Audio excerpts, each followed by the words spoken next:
ಭಾರತ್ ಮಾತಾ ಕಿ ಜೈ. ಜೈ ಶ್ರೀರಾಮ್. ಹರ ಹರ ಮಹಾದೇವ್. ಒಂದೇ ಮಾತರಂ. ಈ ವಿಡಿಯೋ ಬರೋಕೆ ಕಾರಣ ಏನಂದ್ರೆ, ನಿನ್ನೆ ನ್ಯೂಸ್ನ ನೋಡಿದ್ರೆ ಸುವರ್ಣ ಸೌಧದೊಳಗೆ ಏನೇನು ನಡೀತದೆ ಡ್ರಾಮಾ ಅಂತೇಳಿ. ನಮ್ಮ ಕರ್ನಾಟಕದ ರಾಜಕಾರಣಿಗಳಿಗೆ ವಿಧಾನಸೌಧ ಅಂದ್ರೆ ಏನು, ಸುವರ್ಣ ಸೌಧ ಅಂದ್ರೇನು, ಅದ್ರ ವ್ಯಾಲ್ಯೂ ಏನು, ಅದರ ಘನತೆ ಏನು, ಅದರ ಗೌರವ ಏನು, ಯಾರಿಗೂ ಗೊತ್ತಾ ಇಲ್ಲ. ವಿಧಾನಸೌಧ ಅಂದ್ರೆ ಮುಗ್ಧ ಜೀವಿಗಳಿಗೆ, ಮುಗ್ಧ ರೈತರಿಗೆ, ಮುಗ್ಧ ವ್ಯಾಪಾರಸ್ಥರಿಗೆ ಒಂದು ಭವ್ಯವಾದ ಕನಸನ್ನು ನನಸು ಮಾಡುವಂಥ ಕುಡಿ ಇದ್ದಂಗೆ ವಿಧಾನಸೌಧ ಅಂದ್ರೆ. ಈ ವಿಧಾನಸೌಧದೊಳಗೆ ನಿನ್ನೆ ನಮ್ಮ ಆತ್ಮೀಯ ಸ್ನೇಹಿತರಾದಂಥ CT ರವಿ ಸರ್ ಮ್ಯಾಗ ದಾಳಿ ಮಾಡ್ಯಾರ. ಅದು ಹೆಂಗೆ? ವಿಧಾನಸೌಧ ಅಂದ್ರೆ a part of custody of under of police stop. ಅಂದ್ರೆ ವಿಧಾನಸೌಧ ಪೊಲೀಸ್ ಫೋರ್ಸ್ನಾಗ ಅಂಡರ್ನಾಗ ಇರ್ತೈತಿ. ಅಂದ್ರೆ ವಿಧಾನಸೌಧ ಕುಂತವ್ರೆಲ್ಲರೂ ಪೊಲೀಸ್ ಫೋರ್ಸ್ ಅಂಡರ್ನಾಗ ಇದ್ದಾರೆ ಅಂತ ಅರ್ಥ. ಅದಕ್ಕೆ ಪೊಲೀಸರು ಭಯ ಇಲ್ಲದೆ ರವಿ ಸರ್ ಮೇಲೆ ದಾಳಿ ಮಾಡಕತ್ತಾರ, ಜಿಗ್ಯಾಕತ್ತಾರ, ಗೇಟಿಗೆ ಒದ್ಯಾಕತ್ತಾರ.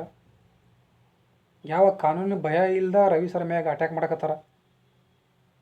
ಯಾವ ಕಾನೂನಿನ ಆಸೆ ಆಕಾಂಕ್ಷೆಗಳನ್ನು ಮತ್ತು ಭಾವನೆಗಳನ್ನು ತ್ಯಾಗ ಮಾಡಿ ಯಾರು ದಾಳಿ ಮಾಡಕತ್ತಾರೋ ಅವ್ರ ಮೇಲೆ FIR ಏನೂ ಆಗಲಿಲ್ಲ. ನಾನು ನ್ಯೂಸ್ನ ನೋಡಿದ ಕೂಡಲೇ ನನ್ನ ತಲೆ ಒಂದು ಬರ್ತೈತಿ, ನಾನು ವೀಡಿಯೋ ಮಾಡ್ಬೇಕಂತೇಳಿ. ಅಂದರೆ ವಿಡಿಯೋ ಯಾರು ಕಮ್ಮಿ ಅಂದ್ರೆ ಶೇರ್ ಆಗ್ತಾವೆ, ಮಂದಿಗೆ ಅರ್ಥ ಆಕೈತಿ. ಈ ಸದ್ದು ಈ ರವಿ ಸರ್ ಮೇಲೆ ದಾಳಿ ಆಕ್ರಮಣ ಎದಕ್ಕಾಯ್ತು ಅಂದ್ರೆ, ಮೂಡ ಹಗರಣದ ಕೇಸುಗಳನ್ನು ಮುಚ್ಚಿ ಹಾಕೋ ಪ್ರಯತ್ನ ನಡೀತಿ. ಷಡ್ಯಂತ್ರ ಇದೆ ಒಂದು. ಮೂಡ ಹಗರಣದ ಕೇಸನ್ನು ಮುಚ್ಚಿ ಹಾಕುವಂಥ ಒಂದು ಷಡ್ಯಂತ್ರ ಇದ್ರ ನಡೀತೈತಿ. ಇನ್ನೊಂದಿಷ್ಟು ಫಿಲ್ಮ್ ಇಂಡಸ್ಟ್ರಿ ಒಳಗೆ ಒಂದು ಔಷಧಿ ಬರ್ತಾವೆ. ಔಷಧಿ ಬಾಯಿಗೆ ಹಾಕೊಂಡ್ಕೊಳ್ಳಿ ಅಳು ಬರ್ತೈತಿ. ಅದೊಂದು ಅಳೋದೊಂದು ಆ್ಯಕ್ಟಿಂಗ್ ಕಲಾ. ಅದೊಂದು ಅಳೋದು ಔಷಧಿ ತೊಗೊಂಡ್ರೆ ಅಳು ಬರ್ತೈತಿ. ಅಂಥ ಔಷಧಿ ತೊಗೊಂಡು ಅಳೋದು ಎಲ್ಲರೇ ಬರ್ತೈತಿ.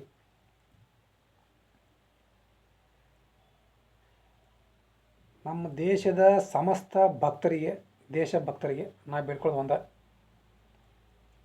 ವಿಧಾನಸೌಧದೊಳಗೆ ಎಲ್ಲ ದಿಕ್ಕಿಗೂ ಪೊಲೀಸ್ ಸ್ಟಾಪ್ ಇರ್ತೈತಿ. ಪೊಲೀಸ್ ಕಡೆ ಎಲ್ಲ ಕಡೆ ಪಿಸ್ಟಲ್ ಇರ್ತಾವೆ, ಎಲ್ಲ ಅಮ್ಯುನಿಷನ್ ಇದ್ದರೂ ಇಂಥ ದಾಳಿ ಆಗೈತೆ ಅಂದ್ರೆ ನಮ್ಮ ದೇಶದಲ್ಲಿ ಸರ್ವೇ ಸಾಮಾನ್ಯರಿಗೆ ರಕ್ಷಣೆ ಇಲ್ಲ. ಇದರಿಂದ ಅರ್ಥ ಆಕೈತಿ. ಕೇವಲ ಮೂಡ ಹಗರಣವನ್ನು ಮುಚ್ಚಿ ಹಾಕುವಂಥ ಮಾಸ್ಟರ್ ಪ್ಲಾನ್ ಈ ಕೇಸೊಳಗಿಲ್ಲ. ಬಾಕಿ ಕಾಂಗ್ರೆಸ್ ಪಕ್ಷದಲ್ಲಿರುವಂಥ ಎಲ್ಲ ಹಗರಣಗಳನ್ನು ಮುಚ್ಚಿ ಹಾಕುವಂಥ ಪ್ರಯಾಸ ಇವಾಗ ನಡೀತಾ ಇದೆ. ಅದಕ್ಕೆ ನನಗೂ ಮನಸ್ಸಿನ ನೋವಿದೆ. ನನ್ನ ಮನಸ್ಸಿನಾಗ ಯಾಕೆ ನೋವಾಗುತ್ತೆ? ನಾನು ದೇಶದ ಬಗ್ಗೆ ಚಿಂತೆ ಮಾಡ್ತೀನಿ, ನಮ್ಮ ಪ್ರಜೆಗಳ ಬಗ್ಗೆ ಚಿಂತೆ ಮಾಡ್ತೀನಿ, ನಾನು ನಮ್ಮ ಸೈನಿಕರ ಬಗ್ಗೆ ಚಿಂತೆ ಮಾಡ್ತೀನಿ, ನಾನು ನಮ್ಮ ರೈತರ ಬಗ್ಗೆ ಚಿಂತೆ ಮಾಡ್ತೀನಿ ನಾನು. ಮತ್ತು ಇವರು ಕಾಂಗ್ರೆಸ್ಸವರು ಭಾಳ ಜಾಗದಾಗ ಭಾಷಣ ಮಾಡ್ತಾರೆ ಸೆಕ್ಯುಲರ್ ಕಂಟ್ರಿ ಅಂತೇಳಿ. ಸೆಕ್ಯುಲರ್ ಕಂಟ್ರಿ ಅಂದ್ರೆ ಒಬ್ಬನಿಗೆ ನೀ ಹುಟ್ಟಿದ್ರೆ ಪಾಕಿಸ್ತಾನದಾಗ ಹೋಗಿ ಸೆಕ್ಯುಲರ್ ಕಂಟ್ರಿ ಅಂತ ಭಾಷಣ ಮಾಡು, ಅಫ್ಘಾನಿಸ್ತಾನದಾಗ ಹೋಗಿ ಸೆಕ್ಯುಲರ್ ಕಂಟ್ರಿ ಅಂತ ಭಾಷಣ ಮಾಡು, ಅರಬ್ ಕಂಟ್ರಿಯಾಗ ಹೋಗಿ ಸೆಕ್ಯುಲರ್ ಕಂಟ್ರಿ ಭಾಷಣ ಮಾಡಿ ನಿಮ್ಗೆ ಅರ್ಥ ಆಗೇ ಬಿಡ್ತೈತಿ. ದೇಶದ್ರೋಹಿಗಳೆಲ್ಲ ಕುಳ್ಕೊಂಡು ಅಲ್ಲಿ ಹೋಗಾರ. ಎಲ್ಲಿ? ವಿಧಾನಸೌಧವಾಗ. ದೇಶಭಕ್ತರು ವಿಧಾನಸೌಧಕ್ಕೆ ಹೋಗಂಗಿಲ್ಲ. ಹಂಗೆ ಹೋಗೋಕೆ ಚಾನ್ಸೇ ಇಲ್ಲ, ಮರ್ಡರ್ ಮಾಡಿಬಿಡ್ತಾರೆ. ಭಗತ್ ಸಿಂಗ್ ವಿಧಾನಸೌಧಕ್ಕೆ ಹೋಗಿಲ್ಲ. ನಾವು ಸಂಗೊಳ್ಳಿ ರಾಯ ವಿಧಾನಸೌಧಕ್ಕೆ ಹೋಗಿಲ್ಲ. ಅಂದ್ರೆ ಚಂದ್ರಶೇಖರ್ ಆಜಾದ್ ವಿಧಾನಸೌಧಕ್ಕೆ ಹೋಗಿಲ್ಲ. ಯಾರು ದೇಶಭಕ್ತರು ಹೋಗ್ತಾರ ನೋಡು, ಅವ್ರು ವಿಧಾನಸೌಧ ಮಟ್ಟವಲ್ಲ, ದೇಶನ ಘನಾಂಧಾರವಾಗಿ ಲೂಟಿ ಮಾಡುವಂಥ ಕಳ್ಳರ ವಿಧಾನಸೌಧ ಮಟ್ಟ ಹೋಗ್ತಾರೆ.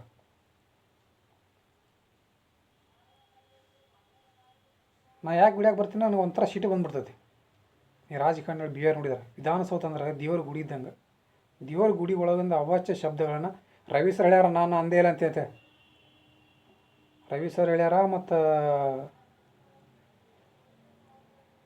ನ್ಯೂಸ್ ಒಳಗೆ ನೋಡಿದೆ, ಬಸವರಾಜ್ ಸರ್ ಹೇಳ್ಯಾರ, ಇವ್ರು ರವಿ ಸರ್ ಈ ಥರ ಏನು ಮಾತಾಡಲಿಲ್ಲ ಅಂತಿಕೊಂಡು. ಅವ್ರು ಹೇಳಿದ ಮ್ಯಾಗ ಇವ್ರನ್ನ ಅರೆಸ್ಟ್ ಮಾಡಿ FIR ಮಾಡಿ ಮತ್ತು ಈ ಬೆಂಗ್ಳೂರು ಕಡೆ ಹೊಂಟಾರ.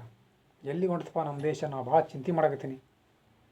ನನ್ನ ಮನಸ್ಸಿನಾಗಿದ್ದು ಎಲ್ಲ ನೋವು ಹಂಚ್ಕೊಳಕತ್ತೀನಿ. ಈ ಥರ ಎಲ್ಲ ಬಿ ಜೆ ಪಿ ಕಾರ್ಯಕರ್ತ ಸುಮ್ಮನಿದ್ರೆ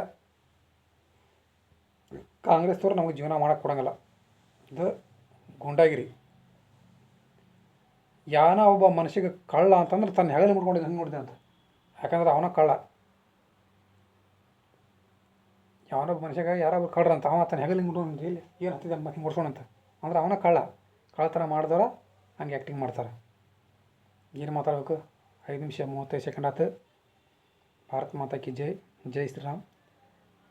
ನನ್ನ ಸ್ಪೀಚ್ ಭಾಷಣ ಇಷ್ಟ ಆದ್ರೆ ಶೇರ್ ಮಾಡಿರಿ, ಇಲ್ಲ ಡಿಲೀಟ್ ಮಾಡಿರಿ. ಭಾರತ್ ಮಾತಾ ಕಿ ಜೈ. ಜೈ ಶ್ರೀರಾಮ್. ವಂದೇ ಮಾತರಂ.